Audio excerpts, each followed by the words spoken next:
Hello and welcome to episode 2 of Running Loose. My name's Francesca Cumani.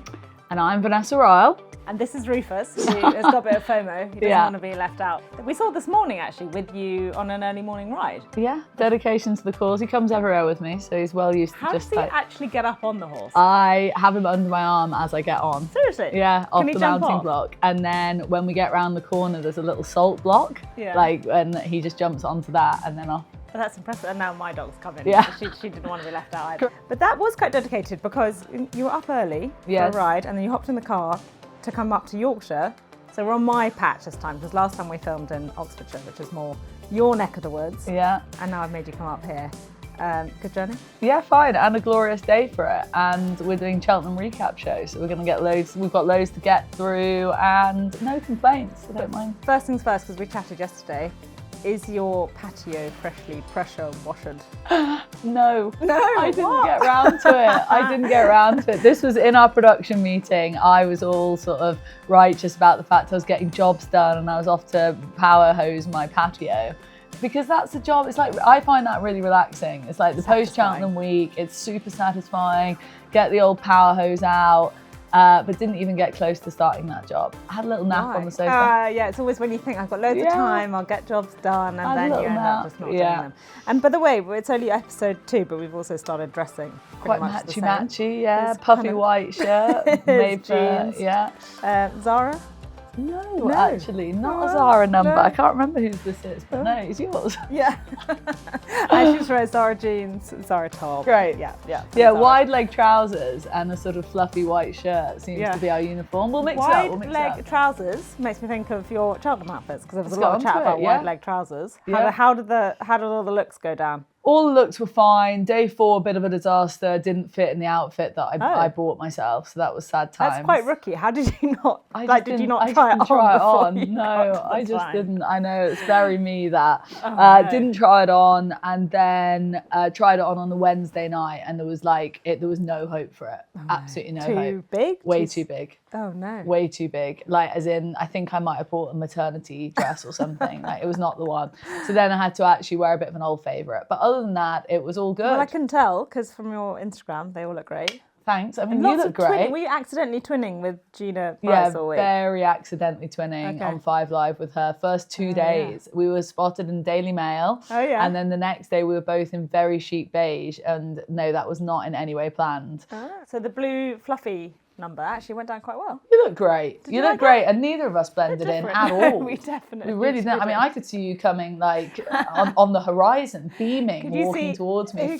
Who stood out more, me or Gemma Collins? Who was that by again? So the coat was Glorious and Wild.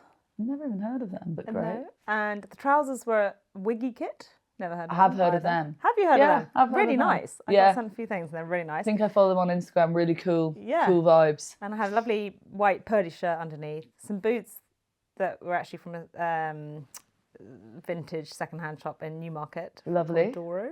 They're actually Jimmy Choo boots. They're really nice. Really nice. Wow. And then the next day I had a mishmash of different brands. I was wearing a vintage Chanel suit, but I swapped the skirt out for a pair of trousers that were from Really Wild.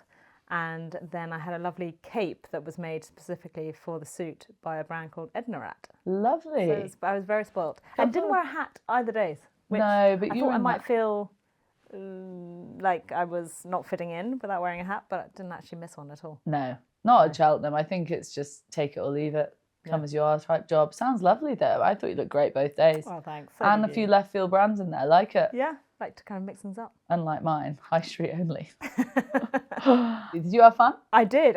But wait, firstly, I want to know how you managed with all your different roles and then having to work Saturday as well at Wolverhampton. Yeah. How are you not I love the fact this podcast has become like a sort of diary of my life. It's actually great. I'm just talking through my diary. But everyone I know who went to Cheltenham who weren't working, just went fun socially 1 day, 2 days, they're all ill. Like, how are you okay? Do you know what? I actually pulled up okay out of it. So I went home every night, which was crucial. I didn't drink all week, which was also quite important. I was like home and in bed by about 9:30. I mean, this is like the glamorous life. I think people think that what we do is in some way sort of sparkly and glamorous. It's really not, like when you're in the groove of it. And then I was up super early every morning, did the podcast, the tipping podcast from home, and then drove in. And yeah, I don't know, just got through it. You're taking a deep breath, like. I know, I didn't realise the podcast as well. Yeah, Betfair podcast. But no, just survived. I mean, it's kind of head down. Like I didn't do that much socializing. Had a little bit of social time on Friday because I didn't have to be on the main 5 Live program because they bring in like Mark Chapman and those sort of people.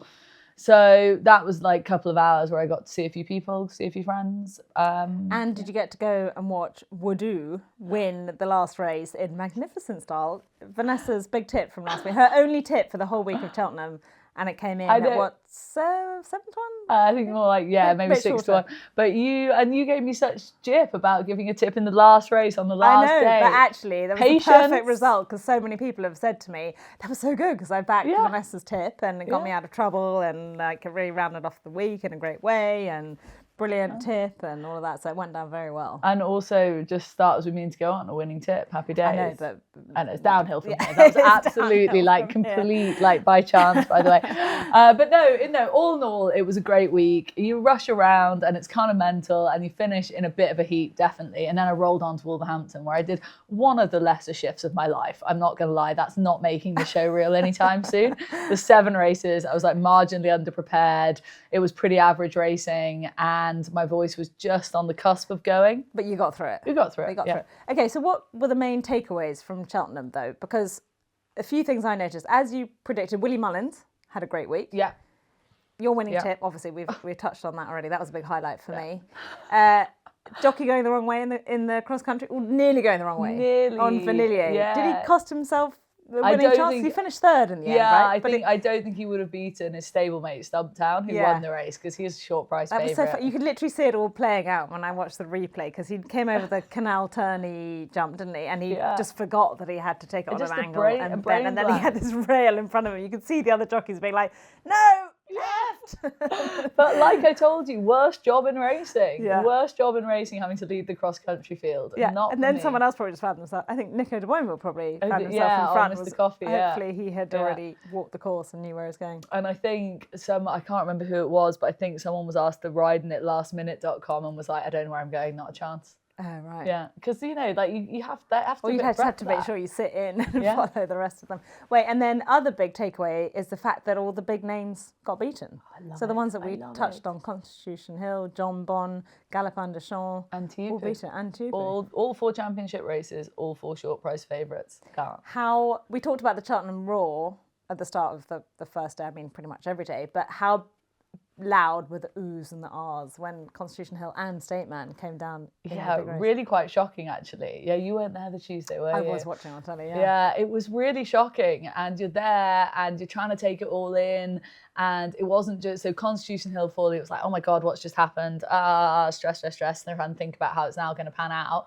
And then State Man looks like bolting up, falls, and then the aftermath of that with the bump for Brighter Days Ahead and Burdett Road, and then it was just the whole thing was just pretty mental actually. Yeah. And the irony is the owner of the horse that won had elected not to go for the mare's hurdle, Golden which Ace is could have technically done both. the easier option because Lossiemouth had gone there. They decided to roll the dice, have a go, which technically didn't make sense because they still had to beat Constitution Hill and State Man, who Lossiemouth was deemed not to be able to beat. I know. But that just goes to show, doesn't it? It's just mental. If you're not in it, you can't win it. No, and it's so that was really the owner's push as well. Golden Ace's owners was the one that wanted to go down that route. And they bought her very cheaply, I think. It's just a great story. Yeah. And what was kind of, in hindsight, you look back and that so set the tone for the week. What I love about it is how humbling horse racing is. Yeah. That's what I drove away on Friday and I just thought, isn't it brilliant? We spend weeks and months talking about this. We spend so long discussing these horses and we convince ourselves that our views are right. And at the end of the day, everyone is just guessing. Some people are better guessers than others, but fundamentally, everyone's just guessing.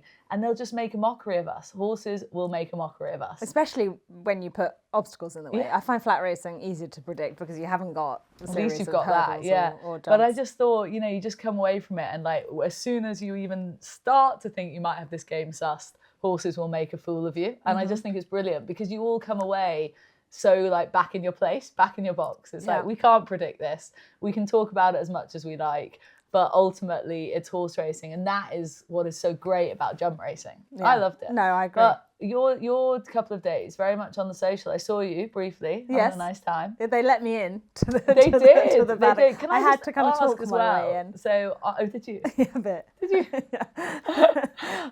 Nice. Yeah. I saw that you came in. You're like, it was like Miss Popular walking in. Like everyone seemed to want to chat to Francesca. I thought. Really? Yeah. It's like anything. Take yourself away for a while, and then Yeah. kind of Absence makes the heart grow stronger. Exactly. Yeah. And then I met your husband, who, when I was talking to your husband, by the way, I don't know if we can include this in the pod. Yeah, what? But I was looking at him and I was like, I wonder if she found him this well dressed or if she made him this well dressed. Ah. He's very well dressed. Which Did do you you buy think- him like which did that? you think or it did you was? make him like Which that? do you think? I think you made him like that. No. What? Incorrect. No. He's a real like dandy. Loves his clothes. Loves He's a getting really dressed up.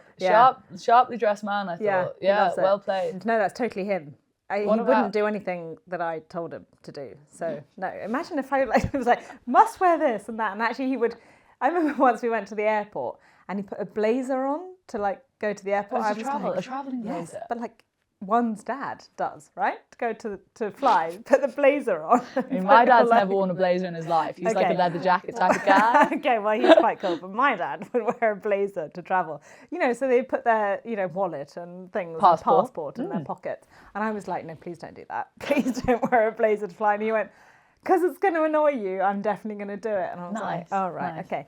So no, he's a very, very sharp dresser, loves... That was my loves big the kind of takeaway from proper seeing you on suit Thursday. and- Yeah. yeah, I no, was he like, loves it. did she buy him like that? Or did he come like Yeah, and annoyingly, he dresses quite like he's got a good figure. He's quite tall and Yeah, he's yeah, slim, yeah. and yeah, that's his thing. Let's talk about celebs at Cheltenham. Did you Okay. see any celebs at Cheltenham? No, not in the flesh. I could well have seen no, I celebs at didn't Cheltenham, but I don't know who anyone is. I'm dreadful at this. There like, were a pop few culture. though. There were, yeah. Superman was there. Henry Cavill. See, He was in the I pilot. could see him in a lineup of 6. I wouldn't know who that is. Okay. But then I did see Great British Racing did like a Instagram thing of celebs at Cheltenham.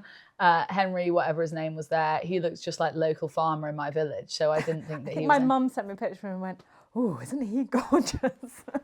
But nice. no, I'm like you, not my type. No, it wasn't my cup of tea. Eddie Redmayne's more my cup of tea. Is he? Yeah, he's been going racing a bit recently. Have you seen him in the flesh? Yeah, I've seen him in the flesh a couple of times. He's gorgeous. Nice, you like had chiseled any- jawline. What? Well, Is that your type? Delicate. he's not delicate. He's not delicate. Like, have you seen James Reevely's cheekbones? No. They are out of control. You Are could they? like cut bread with them, right? But that's like a known fact. I actually had a conversation on a But WhatsApp jockeys group. would have good cheekbones Of on the course, hop, wouldn't they? Because of they're course. light and they stand up. There was a WhatsApp group, industry WhatsApp group with some gals, and we actually had a conversation about best cheekbones in the industry. Yeah? Yeah. And who else features high up on the list? So James Reevely was in with the shout. Kieran Schumacher, excellent cheekbones. Yes. Is it Josh Guerrero? Yes. Apparently great cheekbones. I actually haven't noticed those, but he got shoved into the mix. Okay. So those were kind of top 3. I actually put myself in the mix because I actually have a great cheekbone, but that got vetoed out within the group. No. Okay. Okay. So yeah, no, but Wait, other other- celebs, yeah, other celebs. Who other else was celebs there? that were there. So Gemma Collins was hilarious. Jeremy And- Clarkson. Actually, was he? Well, I saw him on those pictures, but I thought he hated horse racing. No, I think he's got a share in a horse. Well, he does because Oh. we made him have a share in a horse. Oh, well, there you go. So yeah, but I've done some filming with him with his horse, the Hawkstonian, all through the beer, the Hawkston brewery, yeah. and all of that. Yeah, But he couldn't make it more clear how much he dislikes horse Really? racing and horses. Yeah, Oh, yeah, random. just probably half a step above golf and golfists, as he Okay. calls them. I else? would be able to spot Jeremy Clarkson. Who else on that list? So Superman, as you pointed out, Gemma Collins, hilarious, loved her ITV interview. Mary Berry, Yes. can't go wrong with her. Yeah. Great lady, but again, if she walked past me, I'd have to like double check if that was her. Alex Ferguson had his winner. Yes. Yeah, Had his well, winner. we're actually quite used to seeing him at the races, aren't we? Because he is he's a not really very celeb passionate spotted. So racing. my like bizarre I've never spoken to Alex Ferguson properly or had any communication with him ever, but obviously, like you say, he's at the races a lot. But one of the only times I have spoken to him, not that he would know this, is this very funny incident that happened at the HWPA Awards. Yeah. So Horse Racing Writers Awards. Yeah. And a couple of years back, I was on the Betfair table. So company I work for, Betfair ambassador is Paul Nicholls, at the time champion trainer. And I was sat next to him, and because of like that association, I do a fair bit of work with him, would know Paul well enough, have a good bit of chat with him, great guy. Anyway, we sat there, and he wants to watch a race from wherever, and he's got a short price favourite in the race. It was at some, small track like an Exeter or whatever. And he says, oh, we'll just pop my phone up and watch this short price favourite. Anyway, it got beat. And he said, oh, as it was getting beat, it looked like it was going to be beat. And he said, God, I've got this guy, he's like a troll, an Instagram, sort of a Twitter troll, but he's somehow got hold of my number. And he calls me after every short price favourite gets beat and gives me like abuse down the phone, but like really sickening abuse. Not that abuse can ever be good, but you know what I mean? Like not funny, just really not nice. I think he's tried to have the number blocked. I think he's like reported it, a real problem situation. And he said, honestly, watch this. This will go over the line and the number, it'll be a withheld number. So lo and behold, race finishes like a minute later, literally less than a minute, phone rings, withheld number. And he said, go on, you answer it. We're a few drinks in or whatever. He said, go on, you answer it. Like, this will be him. Honestly, it's such a nightmare. So I pick up the phone and I'm like, hello, can I help you? And this voice was like, hello? And I was like, yeah, can I help you? And he goes, like this. And then he goes, I was just calling, is Paul there? I said, no, he's not. And can I take a message? It's been really abrupt. And he goes, yeah, if you could just say that Alex Ferguson rang. Oh, no. Oh, no. And so I'm like, and then as soon as he said his name, of course you can tell it's Alex Ferguson, like it sounds like Alex Ferguson. So I put the phone and I'm like, Paul, it's Alex Ferguson. And he's like, you're joking. Oh, he always calls on withheld number as well. Oh, no. So I handed the phone back over. Oh, no. I was like, sorry, Sir Alex. Oh, no. Yeah, that was a classic. That's not great. That's not great. No. Actually, going back to my couple of days at Cheltenham, on the second day, I went on the Friday, I had lunch with some friends and I sat next to your neighbour / landlord, Charles. Poor you. No, he's great. Oh, really? Yeah. Oh, fine. No, I got really well with him. No, and we I'm joking. We He's obviously great had company. had to discuss you. Nice. And he did have one complaint. Oh, yeah? He said that... Oh, no. Oh, no. You're worried now. I am. I just know what Charles is like. It makes me nervous. No, you and your horse. Oh, yeah. He said you don't really have any understanding of where you can and can't go on your horse. Did he It's a freshly sown wheat field. It just gets Oh my God. So Charles Buckley owns the farm that I ride my horse around a lot. And they're very kind. They, family friends. I canter all around their farm. They've got gallops and they've got set aside and all of that. That's so funny that he said that. Because he was like, I've now just given up trying to do you know what? Control where she goes. I actually thought to myself, oh, he's stopped noticing. But he's not stopped noticing. He's not stopped noticing. He's just given up trying to control you. How was your Guinness village? Great. Good Guinness? Bumped into some fun people. Good Guinness. Nice. Had like 3 pints in my hand at one point. But do you know what I forgot? Yeah. My drinking glove. Always need a drinking glove. What's a drinking glove? Well, because it's cold on the whole at Cheltenham. And the pint is cold and I don't drink it quickly enough, so you always need a glove. But my friend Steph and I, we worked out we only need one pair of gloves between us because one has a left and one has a right. A drinking glove, that's so cute. Well, otherwise your hand freezes. Drinking glove. Oh Actually, the one who introduced me to the drinking glove is my friend David Easterby, who is a big man with big hands. He doesn't look like he gets very cold. And he's like, oh, I need a drinking glove. Wow. Yes. I saw him at Wolves. Yeah. David Eastby came up to me, trainer. He was there at Wolverhampton and I was talking on air, before the runners were down at the start. This is the day after Cheltenham. And literally David comes up behind me. I don't really know him, but I knew that he was really good friends with you. And I'm talking live. I'm on the television. I'm talking about the horse. I'm just not in vision at the time. No. And he literally's like, come on, let's get a selfie. And I'm like... Yes, David, it's just, I am just on air. And so my producer was like, what's going on? Because he can't see either. And I was like, just David used to be wanting a selfie. Like, well, while you were... whilst I was on air. Yeah, I just filmed. I just had to start. Yeah, what else can you do? Well, at least he's not as bad as his father, who has had some interesting TV moments, hasn't he? Some classics, actually. We might get stuck into those in a later episode. Yeah, I think they need to come out. So yeah, but Cheltenham, just one last point. Attendance figures down. Did you notice Attendance that? figures down. Well... Only because I say, with my like walking around experience, I felt like there was a lot less people there. I never queued for a drink, not that I really went to the bar, in fairness, but I never queued for the toilet either. Even I went into the shopping village, bought a few last minute items, a hat included. You know, it didn't feel... So it was a nicer experience? Yes, okay. I think so. But a concern for the racecourse in terms of revenues, with numbers being down. Tell you how I really know about numbers being down is because the racing press loves to tell you about it, whether it's on the Racing Post or on telly, and part of me questions whether that's, I know it's newsworthy, but it makes me wonder whether that's a good idea. Like, do we need to be telling people that one of our main events of the year is less popular than it used to be? I mean, viewing figures on TV, very good, and maybe it's just a sign of the times, you know, cost of living, everything's got more expensive, people have got less disposable income. I walked around there and you saw thousands of people having a great time at the sport. And I think Cheltenham really took on board some of the negative feedback from last year in terms of customer experience, really worked on that. And everyone I know went and had a great time, including yourself. So very positive. So we're going to turn our attention forward. Yeah. And the next big thing really to happen is the return of the flat. Well, more importantly, the return of Francesca Cumani to our TV screens.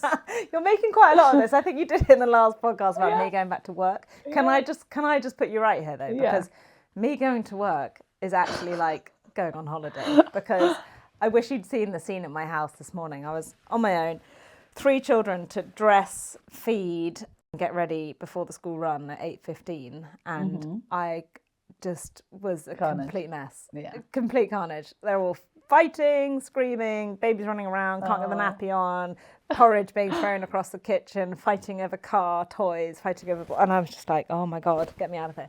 So I can't wait to go. So coming here and discussing horse racing with me for half an hour is like... This is great.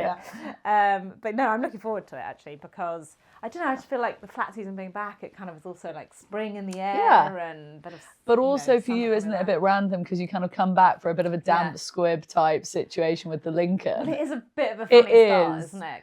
And also it's confusing because then we've got the Grand National afterwards, so we go, ooh, the flat's back. And it is, yes. Is that how you do it on the television? Yeah, ooh. And it's like the big race of the day is a handicap. Yeah. Which is not that exciting. And it's exciting enough for purists. Like, I'll enjoy the Lincoln, but it's not. And the Brocklesby, like, I like that in terms of first season sires with nice 2-year-olds and that sort of chat. But like, for the wider audience. But then I suppose it's normally cold. Yeah. But flat season will ramp up and then it's just flat out anyway. So and we'll be covering all of that. Yeah. When we get towards like obviously the Guineas and then straight into like Derby chat and Royal Ascot, before we know it'll be glorious good and the summer will nearly be over. Yeah, and the Guineas does come up upon you very quickly, doesn't it? Really so it's the first weekend in May. It's the first classics, so it's for the 3-year-old generation. So 5 classics, Guineas for the boys, Guineas for the girls, 1,000 and 2,000, and then the Derby and the Oaks, and then the St Leger. So it's kind of, I feel like you never really get time to warm up into the Guineas, do you? Sorry, if anybody's not watching and listening in podcast form, there's a dog behind the curtain. Looks like he's trying to get through. Yeah, could be a ghost. So yeah, but I feel like the Guineas comes upon us very quickly. You don't have time to warm up to it, and actually a lot of the horses that go for it don't end up having a prep run. Yeah. Before I feel like it's a total reset work-wise for me. I mean, literally right now, I genuinely don't think I can name you a horse running in the Guineas. I actually genuinely don't, like not off the top of my head. I just am not in that sort of zone at all. And you're in such jump racing zone that then the flat horses start coming out and you're thinking like, what's doing what again? You know? Yeah, you have to be quite quick to switch onto that mode. Yeah. But then at the same time as the Grand National, which is on the 5th of April, you've got Dubai World Cup night. Oh, yeah. And that's like a real shift in the racing industry now that a lot of these horses are targeting big races around the world because there's such massive prize money on offer through loads of different countries, whether it's, you know, Australia or Hong Kong or Middle East. There's so many different targets. And you used to get the kind of slight second graders going for those races, and now that's not really the case anymore because there's such. And you have to kind of of keep across that worldwide scene as well. Yeah. You know, because like you say, those form lines will also come into our turf racing throughout the summer. But I think that's important. I like the kind of whole globalization of everything. Different horses traveling to different countries to take. Well, it's like Aidan O'Brien said, isn't it? That, you know, the world's got a smaller place thanks to modern ways of traveling horses, and it's so much more interesting and exciting rather than just talking, because, you know, you bring in those different form lines from Japan more recently as well. Did you watch the Saudi Cup? I did, yeah. That was an amazing race. For anyone who hasn't seen it, go back and YouTube or Google the Saudi Cup, because you had Romantic Warrior, who's an absolute superstar from Hong Kong, who's won races all over the place, and then the Japanese horse whose name completely Forever escapes Young. me. Forever Young, exactly, who'd run well in the Kentucky Derby. Yeah, and the Breeders' Cup he's Classic. just a legend. And two legends. The way those two went at each other, what was it, like 10 lengths back to the third or something? It was amazing. It was a really good race. We should do some listener questions. We should. We should just say, we didn't even say at the top, great response to the first episode. Thank you, everyone. Yeah. We love that you tuned in. We love that we seem to get relatively positive feedback. So we're ploughing on, as you can tell. Yeah. And someone called Eli. Do you know anyone called Eli? God. My PT. Eli would like my to know if you have a good excuse for missing your personal training session. So Eli is my PT. He's my non-negotiable twice a week PT. Made by Eli, right? Oh, that's what I say. Job. Yeah, made by Eli. And he's wonderful at my local gym, EP gym, for what it's worth. Other gyms are available. Anyway, basically, I had to cancel on him this morning for the second time in, I think, about 16... Not non-negotiable. That's what he said. Oh, right. The second time in about 16 months I've been with him, and I cancelled. The first time was for my hair, which also is desperate need of being doing. But I cancelled on him for you. Well, did you not have this in the diary for a while? Yeah, I did. Look, no, I just couldn't make timings work. I was going to be with him early this morning, and then I had to ride the horse and doing the team chase. It's all very stressful. Jeez, your life. Yeah. Putting your personal trainer in. Yeah. That's poor Eli. What do we have for you? What am I asking you? Well, we've already covered, actually. Somebody asked, what do you think of everyone wearing exactly the same thing to Cheltenham? Well, I think we've covered the fact that we did not fit in, did we? No. But is that, are we going against the trend for the sake of going against the trend? A little bit, definitely. A little bit from my point of view. I also, actually, sorry, I forgot to mention earlier, hilariously on day one, I walked past trainer Dylan Cooner. Yeah. And I barely even saw him in my peripheral vision. I was literally just like marching on. And he was like, well, you did what you said in the podcast. Oh. And I was like, oh, sorry, what? And he was like, you don't blend in. Like, thank you, Dylan, for listening. It's exactly our target market. Yeah. So I enjoyed that. What other job might you have done if you weren't in horse racing? I, Francesca, am a qualified childcare practitioner. You're what? BTEC National Diploma in Childcare. No, you're not. I shit you not. No, you're not. I shit you not. That is probably like the last thing I would have picked. Yeah. Children. So wait. So when I left school at 68, why, how, what happened here? I was a nanny for like at least 3 or 4 years to a family of 5 children, and they're all still alive. Facts. Right? Seriously? Yeah. What age were they when you were looking after them? From 2 to 10, 11. Like really little. And honestly, there were some bumps along. Why have you not continued in this career of childcare practitioner? So I actually, when I left school, I left school at 16, and I was like, my parents were thinking, I don't know, somebody along the way was like, you've got to have some form of further education. So I went to college and I got a BTEC National Diploma in Childcare because I decided that I wanted to own my own nursery. I had a vision of owning a nursery that was like super free range, like goats and herbs, Right. But no, I don't think I ever had it. Goats and herbs. That's what I had the vision for. Anyway, then getting the National Diploma in Childcare, I realised that this vision was completely unrealistic and I didn't like children. Best form of contraception that you could ever ask for. Just look after other people's kids for a length of time. Yeah. And honestly... So now would never choose to work with children again? Not other people's children, no. Okay. Not for me. Have your own children? Maybe, but realistically... Come and spend some time with mine and you'll really find that good contraception. Yeah, good contraception. But you could actually help me potentially with your diploma. You could give me a few tips and hints. I was like, I was a good nanny in terms of like, I was super fun. I think I was super fun. Wait, we did have another question. No, wait, hang on. It's not just Q&A no. time for me. What would you do? I really don't know. Oh, that's why I was trying to skip on from that question. I really don't know. Like I don't really know what my plan B would ever have. Cyclist. Model? I don't know. Cyclist. And model. Why am I questioning I don't cyclist? know, I'm just throwing model ideas out there. You look quite athletic. Could you have been a sports person? No, I was annoyingly like okay at quite a lot of sports, but not very good at any. Well, actually, sorry, that does lead us on to Emily's question, because Emily asked, would either of you have liked to have been a jockey? Would you? Well, on the basis that I am 6 foot and have for the majority of my life weighed considerably more than what I weigh now, I think the answer to that was always no. It was never a consideration. No. I'm also it's like, never too late. I ride, but I'm scared all the time if we go fast. Are you? Yeah. Oh, okay. So no. No. What about you? I had a brief career as an amateur jockey. So if you don't want to go fully professional, or you're not good enough, or you're too heavy or too tall, like in my case, you can do an amateur license and you can ride on the flat or over the jumps. I had just a flat license, and I was really lucky. I got to ride in a bunch of races, probably only about 25, 30 races in total. Oh, wow. Some in France, some in England. What? One in Kuala Lumpur. What? I had no idea about this. And Kenya, actually, I rode in a race in Nairobi. Sorry. I don't know about my amateur career. I had no idea. Really? No idea. Yeah, so I did. You should talk about that more often on telly. When I rode. No. Should I? Yeah. Wait. Actually, when I rode. I'd have gone up the inside here. I'd have gone up the inside.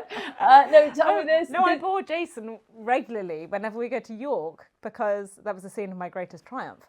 There's a race at York in early June, and it's called the Queen Mother's Cup, and it's a race that every amateur jockey wants to win because the winning jockey gets their weight in champagne. So they literally put you in the winner's enclosure, put you on one side of the scale, and then they load it up. In my day, it was with Paul Roger, which was beautiful, pretty great, lovely. So guess my weight in champagne. Your weight then? In bottles. Oh God, I have no idea. 24? No, 36 bottles of champagne.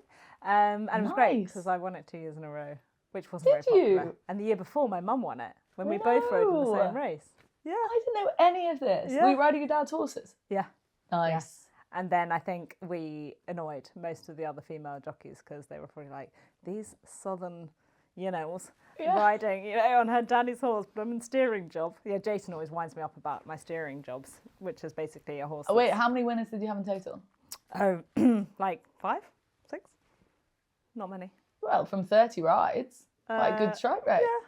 Not bad. And it looks like, honestly, jockeys don't do very much on the back of a horse, but it is physically one of the most demanding things. But these tales are why people say to me, because they see me riding and they see me out hunting and doing bits and pieces like that, team chasing soon, God forbid. But people say to me, oh, why don't you ride out? There's a few trainers based down the road from me. These sort of stories, like, I just don't think I'd be fit enough. And I don't think, come on, Eli. Make me fitter. Yeah, Eli the PT. You have to do it to get that's what everyone fit. says. Yeah. And everyone says like the first 2 weeks of riding out, you're basically terrified and you probably will get run away with quite a lot, but then you get into the routine of it. Yeah. I started riding racehorses when I was about 11 because it was such a pain in the arse to my dad. I was like, please can I ride a racehorse? And I think he finally relented at age 11. And every other day I was getting run away with or I'd fall off or something. I mean, you were 11. So, I was 11. Fair. Something would happen. But I've actually always loved going fast. So like anything adrenaline fueled. I would have loved to have been a professional skier or something. See, here we go. Now we're talking. Really fast. It does quite excite me. But no, I don't know what I would have done to actually make money. I've got a degree in languages, so French and Spanish, and I speak Italian. Never knew that about you either. Really? God, check us out. Yeah, so 4 languages, but never. Really we're so different.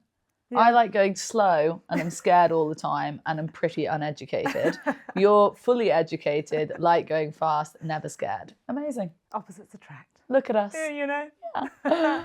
Well, on that note, I think we are done and dusted. Episode 2. A lot about each other. Yeah. We've put the dogs asleep temporarily, but they want to go back darling. To something now. And we will look forward to joining you next time when we have episode 3, when we're going to look forward to the Grand National. Yeah. But thanks again for joining us, and make sure you follow and subscribe and do all those podcasty things, and we'll see you next time.